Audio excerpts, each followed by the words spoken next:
아, 안녕하세요. 그 지난 시간에 동영상에 이어서 고등수학 상에 대해서 정리를 할 건데, 음, 오늘은 집합 명제, 원의 방정식부터 시작을 해서 집합 명제, 그리고 함수, 그리고 순열과 조합까지 얘기를 할 거예요. 사실 집합과 명제는 자, 일단 집합과 명제에 대해서 얘기를 해봅시다. 색이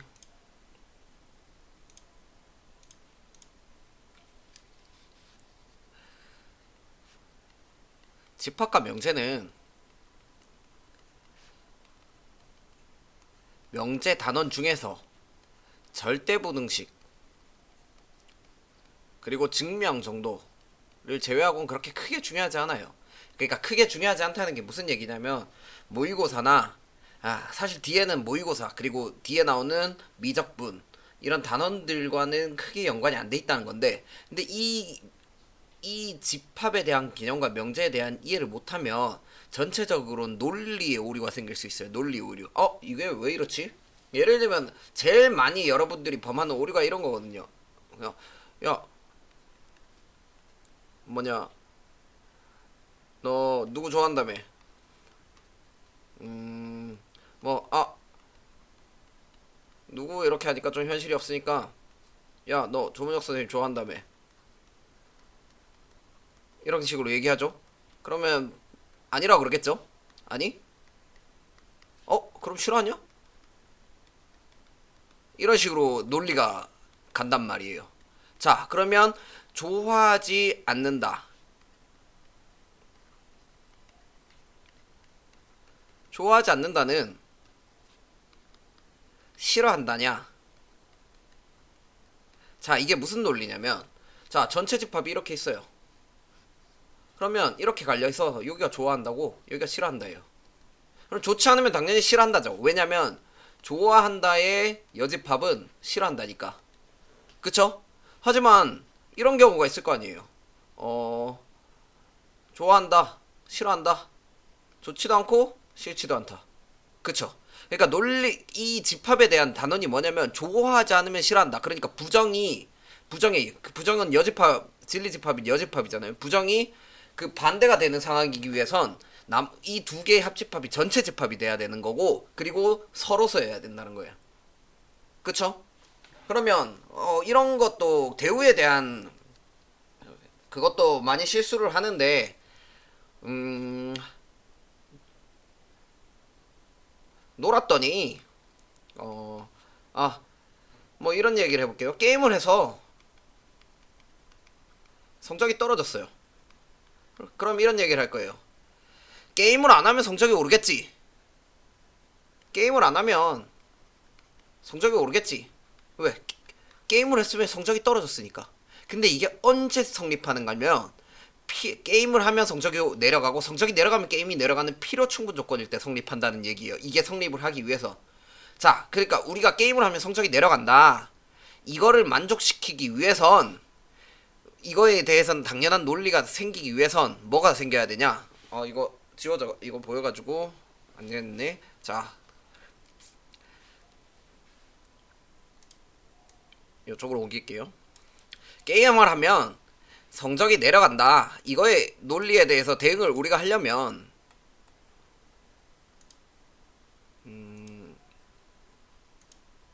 대응을 하려면 무슨 대응, 어떻게 대응을 해야 되냐면, 성적이 올라가면 게임을 안 했다가 돼야죠. 왜? 대우니까. 명제가 참이면 대우가 참. 명제가 참이라 그래서 여기 참이에요? 모르죠. 근데 성립하는 경우가 뭐예요? 필요 충분 조건일 때. 그러니까 이런 논리가 있어야 우리가 수학 문제를 푸는데 익숙해진다, 이 얘기입니다. 무슨 얘기인지 알겠죠? 자, 그래서 이제 몇 가지 진짜로 많은 단원 중에 이 정도는 적어도 알아야 되지 않나. 이 문제는 그래도 이 개념 정도는 알고 넘어가야 공부를 이제 갔을 때 공부를 필요하지 않나. 이렇게 생각하는 것만 진짜 최소한으로 뽑아냈습니다. 그러니까 이 정도만 제발 알고 고등학교로 올라가도록, 2학년으로 올라가도록 해요. 자, 먼저 우리가 이번에 할 거는 원의 방정식이죠. 자, 머리가 크니까 좀 줄여주고. 됐죠? 자, 펜. 자, 원의 방정식. 자, 우리는 그 계속 사실 함수 이런 걸 사실 이게 이때 이런 궁금증을 우리가 가졌어야 돼요. 우리가 계속 2차 함수, 2차 함수, 1차 함수 이런 걸 배웠었는데 얘는 왜 특히 도형의 방정식, 원의 방정식이라고 부르냐? x제곱 더하기 y제곱은 r제곱. 이거 함수라 그러면 안 돼? x에 대한 y. 근데 이제는 알죠. 왜 함수라 그러지 않았는지. 이 함수의 정의를 잘 알았으니까. 자, 원의 방정식은 이렇게 동그라미가 되고 함수의 정의가 뭐였어요? x의 값에 x가 정의역이라고. x에서 y로 가는 함수라는 건 x의 값에 하나에 대응되는 y가 있어야 되는데 x의 값에 y가 몇 개 있어요? 두 개가 대응되죠. 그래서 함수가 아니고 이건 뭐다? 방정식. 방정식은 등호가 있는 식이다. 그러면 함수는 방정식의 보통 방정식 안에 함수가 있는 형태를 가지고 있겠죠. 자, 사실 이거를 넣을까 말까를 많이 했어요. 자, 기울기가 주어진 원의 접선의 방정식. 근데 이게 이 부분이 생각보다 안 나오긴 하는데 모의고사에서 좀 나오는 유형이에요. 모의고사. 이게 모의고사에서 좀 나오는 유형이고 이 공식을 모르면 못 푸는 문제들이 많아요. 자, 그럼 만약에 우리가 이 공식을 안 외우고 있을 때 그럼 문제를 어떻게 풀어야 되냐? 원이 x제곱 더하기 y제곱은 r제곱이다. 그럼 중심이 어디죠? 원점. 원의 점이고 반지름이 r인 중점이 있고 기울기가 m인 접선의 방정식을 우리가 임의로 잡는 거예요. y는 mx 플러스 n. 자, y는 mx 플러스 n이죠? 그쵸. 기울기가 m인 접선의 방정식. 뭔진 모르지만 이게 접선이에요. 그러면 자, 원래 얘는 x제곱 더하기 y제곱은 r제곱. 이 원의 방정식과 얘가 무슨 관계라고요? 제가 뭐라고 가정했죠? 접선이라고 가정을 했죠. 그럼 이 x제곱 더하기 y제곱은 r제곱의 중심, 즉 0,0과 이 직선 사이에 이 직선 사이의 거리가 이거와 사이의 거리가 뭐가 돼야 될까요? 반지름이 돼야 되죠. 반지름. 그쵸. 이게 r이다. 그렇게 가정하고 이 가정을 해버리면 n이 뭐가 나오냐? 플러스 마이너스 r의 루트 m제곱 플러스 1이 나온다. 이거 근데 모의고사 풀고 있는데 이게 원점이 중심이니까 접선 mx 플러스 n. 그럼 n이 뭔지만 알면 되겠네? 이러면서 구하고 있을 수가 없잖아요. 그러니까 사실 모의고사, 수학 모의고사는 3등급 이상부터는 시간과의 싸움이란 말이에요. 그러니까 이런 공식을 외워둬야 된다. 그러니까 얘를 외워두라. 자, 그리고 이거를 좀 지우고 원리를 이해했으면은 원리는 이해하라는 거예요. 자, 그러면 이거와 함께 이 두 개가 왜 나왔냐면 이 공식을 외웠는데 틀리게 쓰는 경우가 있어요. 반지름 r, 접선 r 이러면 무조건 쓰는 경우가 있는데 이 공식의 포인트가 뭐냐면 외웠을 때 언제 써야 되냐면 이거 봐요. 원이 x제곱 더하기 y제곱은 r제곱 그리고 x제곱 더하기 y제곱은 r제곱. 자, 이 두 공식을 쓰기 위해선 뭐 해야 된다? 원의 중심이 원점이어야 돼요. 근데 이거를 확인을 안 하고 무작정 쓰는 경우가 많은데 자, 원의 중심이 원점일 때입니다. 그러면 원의 중심이 원점이 아니라면 어떻게 해요? 그러면 옮겨줬다가 다시 옮겨가는 방법이 있긴 한데 이건 굉장히 고차원적인 문제고 평행이동을 크게 평행이동에 대한 이해도가 굉장히 높아야 돼요. 그럼 평행이동에 대한 이해도가 안 높으면 어떻게 해요? 틀려야죠. 그러니까 그런 문제는 난이도가 높기 때문에 그러면 내가 원의 중심이 아니었을 때 기울기가 m인 접선을 한번 구해봐야겠다 생각을 해보고 한번 구해보고 일단 원의 중심이 원점이 아닐 때 접선을 하나 그어보고 접선이 이게 뭔지 하나 그어보고 그리고 그거를 반대로 원을 중심으로 옮겼다가 그러면 원의 중심이 그러면 무슨 얘기냐? 자, 한번 해봐요. 제가 제시만 할게요. 자, 원이 이렇게 있고 접선이 이렇게 있어요. 그럼 중심이 원점이 아니네요. 그럼 얘를 중심을 원점으로 올려야겠죠. 그러니까 x축으로 얼마만큼? a만큼. y축으로 b만큼. 그렇게 옮긴다면 원이 중심이 원점에 있고 접선이 이렇게 생기겠죠. 자, 그러면 근데 사실 얘를 a만큼 b만큼 옮긴 거잖아요. 그럼 얘를 다시 어떻게 옮겨요? a만큼 x축으로 a만큼 y축으로 b만큼 옮겨야 되겠죠. 근데 그러면 원을 옮기지 말고 접선을 옮기는 거예요. 어떻게? 접선을 x축으로 a만큼 y축으로 b만큼. 그러면 이 녀석과 이 직선과 이 직선이 같겠죠. 접선은 어떻게 옮겨요? 그럼 x 이렇게 얘기한 적 있죠. x를 뭐 x-a로 y를 y-b로 괄호를 왜 넣어준다 그랬어요? 이게 사실 1차 변환의 개념이기 때문에 교육과정에서 빠진 개념일 수 있는데 배운 거는 확실해요. 이해할 수 있어요. 평행이동에서. 그러니까 이걸 왜 괄호를 쳐준다 그랬죠? 오개념이 틀리지 않기 위해서 x가 x-a로 바뀌는 거예요. 오케이? 자, 그런 다음에 이제 도형의 대칭이동. 제가 이거를 좀 밑으로 옮긴 다음에 다시 돌아올게요.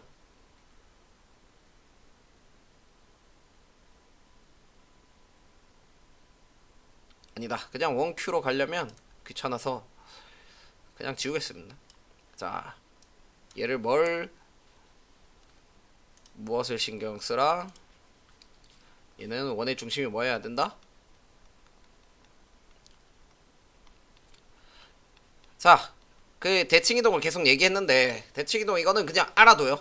자, x축으로 대칭이동 했을 때 y축으로 대칭이동 했을 때 원점 직선 y는 x에 대해서 이거는 당연히 알아둬야 돼. x축으로 대칭이동하면 y가 뭐가 된다?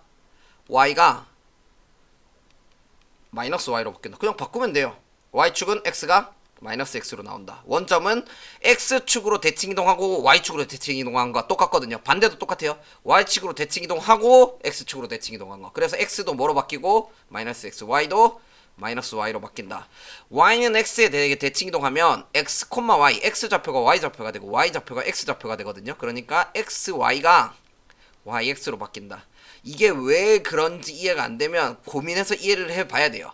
자, x축으로 대칭이동을 했다는 건 이쪽에 어떤 애가 있으면 x축으로 대칭이동했던 건 반대쪽으로 갔다는 거죠.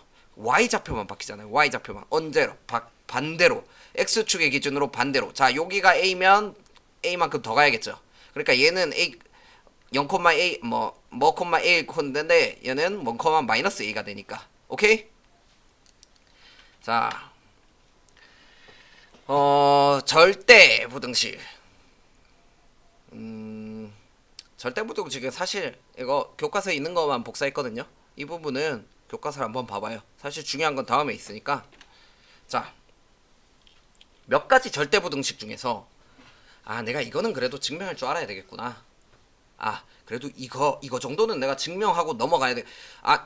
내가 수학에서 배운 개념이 몇 개 없지만, 그러니까 수학에서 배운 정의나 증명, 부등식이 몇 개 없겠지만 그 중에서 증명할 수가 있다라는 명제가 있다면 가장 대표적인 문제 두 개가 이거란 말이에요. 그러니까 이거 두 개는 증명해야 되겠구나. 이러면 사실 왜 그러냐면 이거는 귀류법적 증명의 대표법이고 이거는 귀류법이란보다 연역적 증명의 대표적 연역적 증명이에요. 나중에 가면 귀납법으로 증명하는 방법이 있거든요. 그런 것도 귀납법으로 대표적으로 증명하는 방법도 하나 정도는 알고 있어야 돼요. 자, 그럼 귀류법이 뭐냐? 결과를 부정하는 거예요. 이게 왜 그런지를 알아야 돼요. 자, 우리가 A면 B다라고 했어요. 그럼 B가 아니면 뭐가 돼야 될까요? A가 아니어야 되겠죠. 그쵸? 이거 다 진리집합에서 배웠잖아요. B가 아니면 A가 아니다. 근데 B가 아니면 A가 나왔어요. 그럼 뭐가 발생해요? 모순이죠. A면 B다라 그러면 이걸 가정을 하면 A면 B다라고 가정하면 B가 아니면 A가 A가 아니어야 되잖아요. 근데 A가 나왔어요. 모순이잖아요. 그럼 이 가정한 게 뭐라는 거예요? 틀렸다는 거죠. 그럼 A면 B가 아니라는 게 틀렸다는 거니까 즉 A면 B가 아니다가 돼야 된다는 거예요. 그러니까 결과를 부정했을 때 잘못되니까 다시 결과의 부정에 부정이라는 거예요.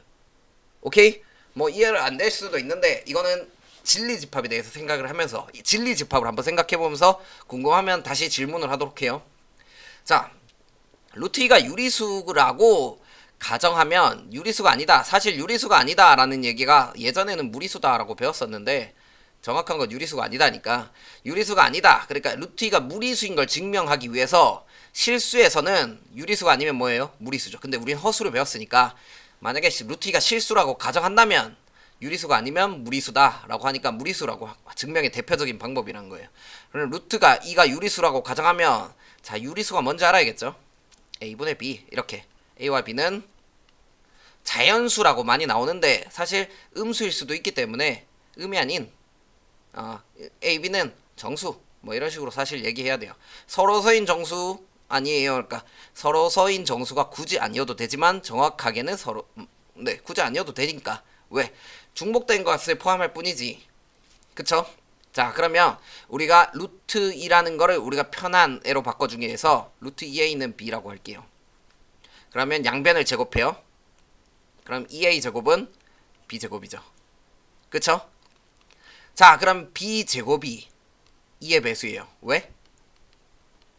a제곱 이게 b제곱이 a제곱 곱하기 2니까 a는 정수죠. 제곱하면 정수죠. 곱하기 2 하면 2의 배수죠. 당연히. 근데 여기서 우리가 써먹는 게 있어요.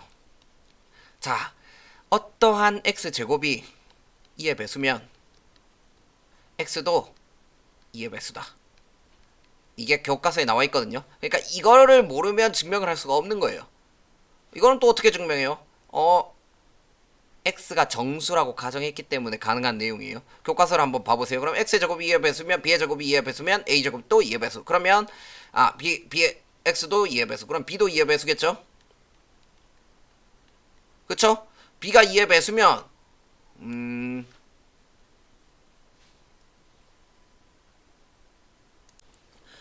b가 2의 배수면 우리는 b를 어떤 2a라고 2k라고 나타낼게요. 2k라고 나타낼 수 있겠죠? 그럼 b제곱이 뭐다? 4k제곱이죠. 자, b제곱이 뭐였어요? 2a제곱이죠. 그럼 4k제곱이 2a제곱이니까 자, a제곱은 2k제곱이죠. 자, a제곱이 뭐가 됐어요? 2의 배수. 그러면 a도 뭐? 2의 배수.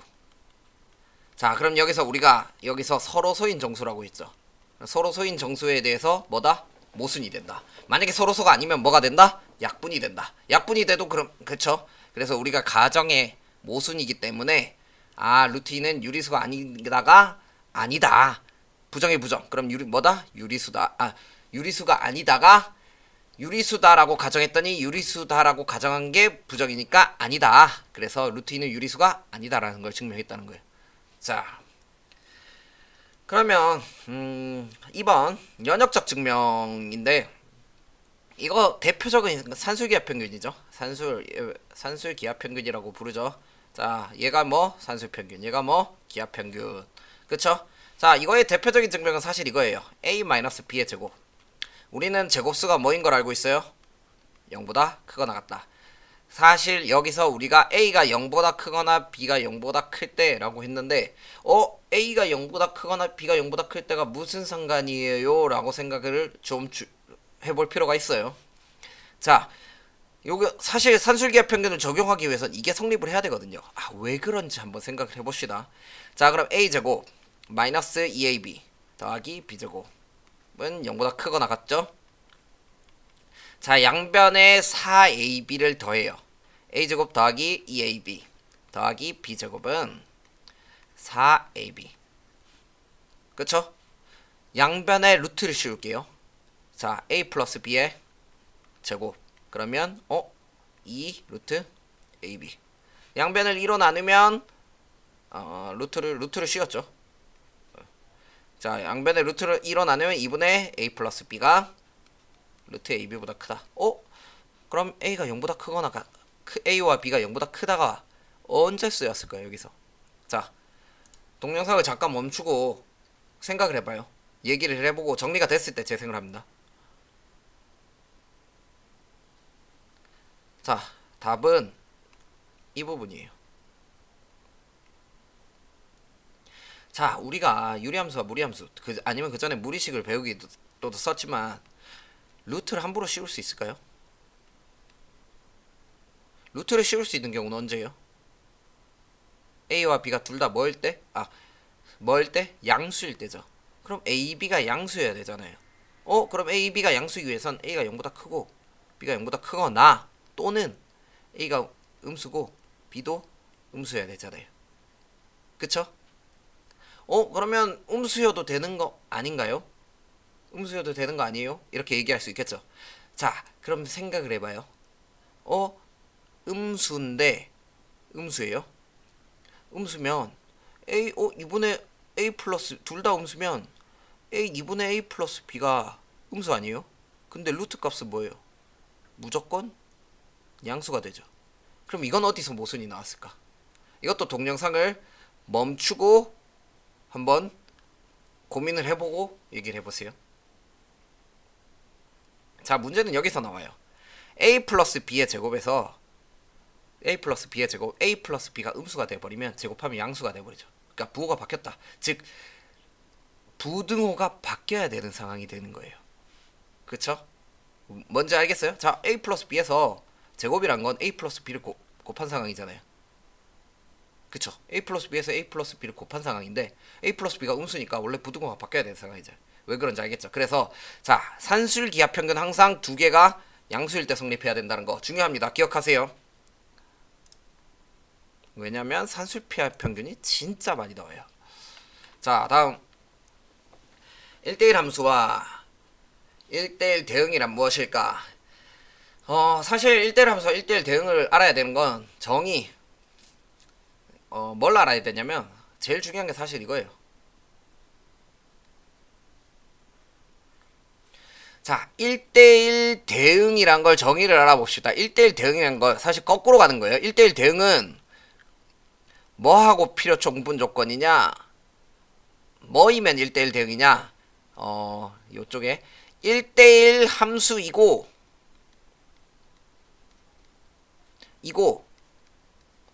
치역과 공역이 같으면 이 같으면 1대1 대응이다. 그럼 1대1 대응이면 1대1 함수이고 치역과 공역이 같다. 이렇게 되겠죠? 자, 그럼 이렇게 나왔다면 그럼 이제 1대1 대응이 1대1 함수이고 치역과 공역이 같은 거예요. 그럼 1대1 함수는 뭐냐? 이제 1대1 함수를 정의한다면 사실 우리가 직관적으로 먼저 이해해야 돼요. 1대1 함수란 건 결국 1대1 x가 하나면 y도 하나라는 거예요. 근데 우리는 정의역에서 쏘기 때문에 정의역에 집중해서 x에 대해서 y가 하나예요. 그럼 빈 y, 0개인 y가 있을 수도 있다는 거예요. 그러니까 즉 그거를 우리가 얘기를 하자면 정의역에서 두 개를 뽑았더니 자, 여기서 정의역의 두 원소 x1, x2라 그러죠. 뽑았더니 이게 다르면 뭐가 된다? 함수값도 다르다. 자, 이거랑 같은 얘기가 뭘까요? 대우. 즉 대우. 함수값이 같으면 뭐다? 정의역도 같다. 선생님 반대는 안 돼요? 그러니까 즉 x1은 x2이면 fx1은 fx2 안 되나요? 또는 fx1이랑 fx2가 안 되면 x1이 x2가 아닌 거. 자, 이 두 개는 고민해서 왜 안 되는지 역과 대우에 대해서 꼭 성립하는 거, 꼭 성립하는 거 아닌데 성립할 수도 있잖아요. 그 말은 얘가 필요 충분 조건이라는 얘기인데 그거는 고민해 보도록 하세요. 발레가 있죠? 오케이. 자, 그러면 치역과 공역이 같다라는 말이 뭐냐? 그냥 모두 화살을 받는다. y에 있다면 모두 화살을 받는다. 알고 있죠? 자, 그래서 이거 두 개를 꼭 기억해 주면 됩니다. 자, 이거 생각보다 중요해요. 왜 생각보다 중요하냐면 자, 이거를 얘기하고 싶은데 문제는 이렇게 나와요. 1대1 함수이다. 그래서 이거를 써먹으라는 걸 쓴단 말이에요. 이거나 이거. 알겠죠? 특히 모의고사에서. 내신에서는 이제는 우리가 함수를 배웠기 때문에 이 단원을 넘겼기 때문에 그렇게 크잖아요. 하지만 모의고사를 꾸준히 풀어서 복습을 해야 문제를 잘 풀 수 있습니다. 자, 역함수와 성질에서 요거를 제가 왜 복사했냐면 이것 때문이에요. 사실. 자, 1대1 대응이란 말은 역함수가 존재한다는 말과 같습니다.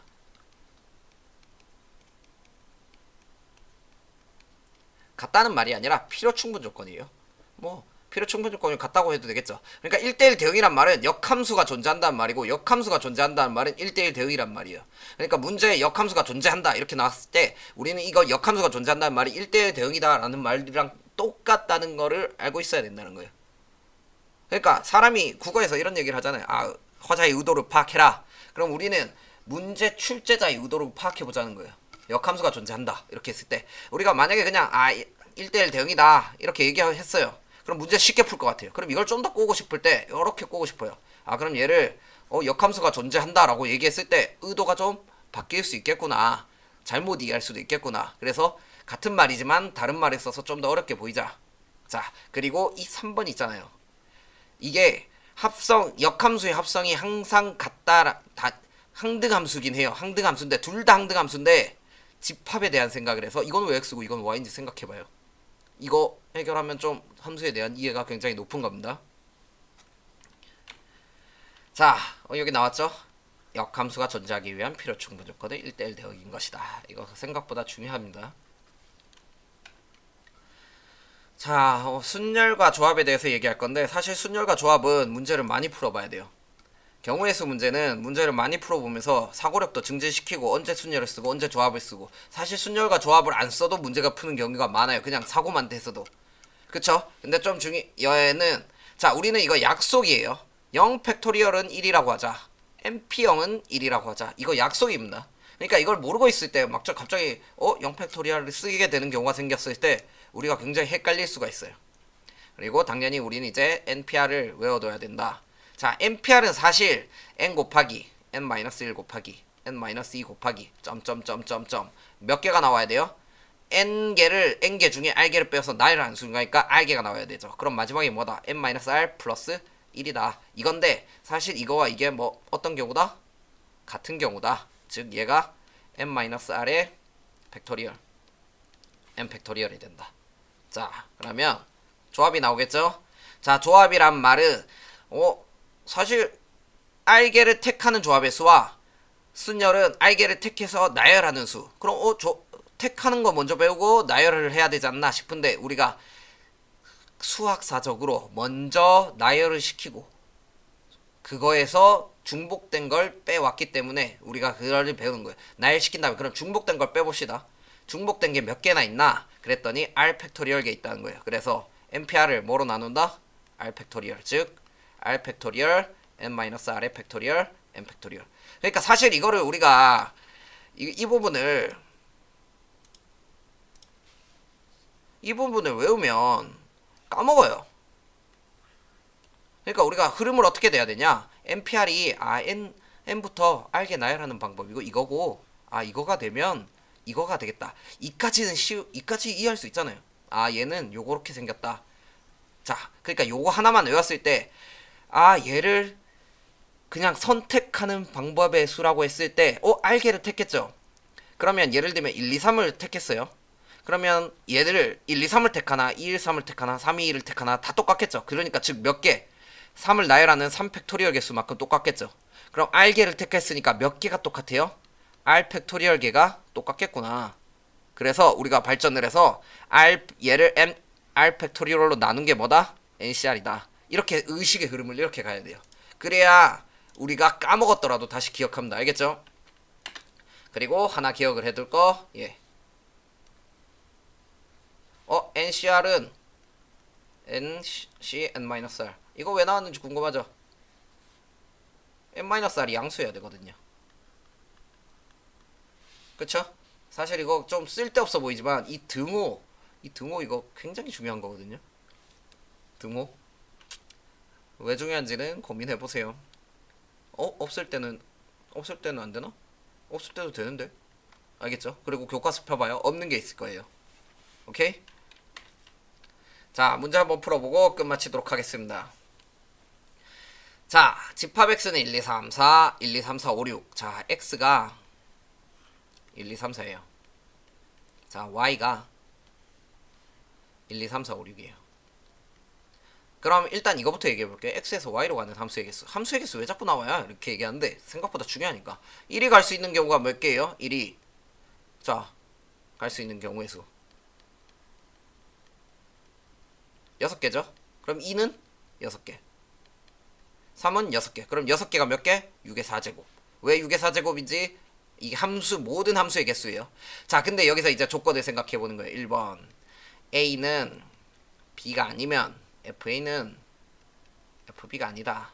그러니까 1이 갈 수 있는 경우가 6개였는데 1이 자 1이 그러면 이렇게 생각 1이 6으로 갔어요. 그럼 2는 어디로 가요? 6 빼고 갈 수 있죠. 그러니까 결국은 하나씩 제거된다는 거예요. 그럼 처음에 6개, 그 다음이 5개, 그 다음이 4개, 그 다음이 3개가 되겠죠. 그러니까 즉 자 6개에서 4개를 택해서 나열하는 거예요. 그러니까 이렇게 생각을 해봐요. 아 그러면 1이 선택한 거를 제일 앞자리에 2가 선택하는 경우를 제 두 번째 자리에 3이 선택된 경우를 세 번째 자리에 4가 선택한 경우를 네 번째 자리에 두자고 생각을 하면 Y에서 이 6개에서 4개를 뽑아서 나열하는 경우가 똑같죠. 그래서 6P4가 된다는 거예요. 자 그럼 이런 A는 B면 FA는 FB인 함수의 개수는 순열의 개수와 똑같다는 건데 순열의 개수가 뭐가 N이고 뭐가 R인지 파악을 해야 된다는 거예요. 이해를 하고 자 그럼 A가 B보다 크면 FA가 FB다 라는 말은 이렇게 생각을 하면 돼요. 자 뭔진 모르지만 1보다 2가 더 크죠. 그럼 F1은 보단 F2가 더 커야겠죠. 그러면 결국은 F1이 있을 거고 F2도 있을 거고 F3도 있을 거고 F4도 있겠죠. 근데 1보다 2가 크고 3이 크고 4가 크죠. 그러면 우리가 역으로 생각하는 거예요. 뭐가 F1인지 모르고 뭐가 F인지 모르고 뭐가 F3인지 모르고 뭐가 4인지 모르니까 Y라는 주머니가 있잖아요. 뭐 1, 2, 3, 4, 5, 6 그럼 여기서 그냥 4개를 뽑아요.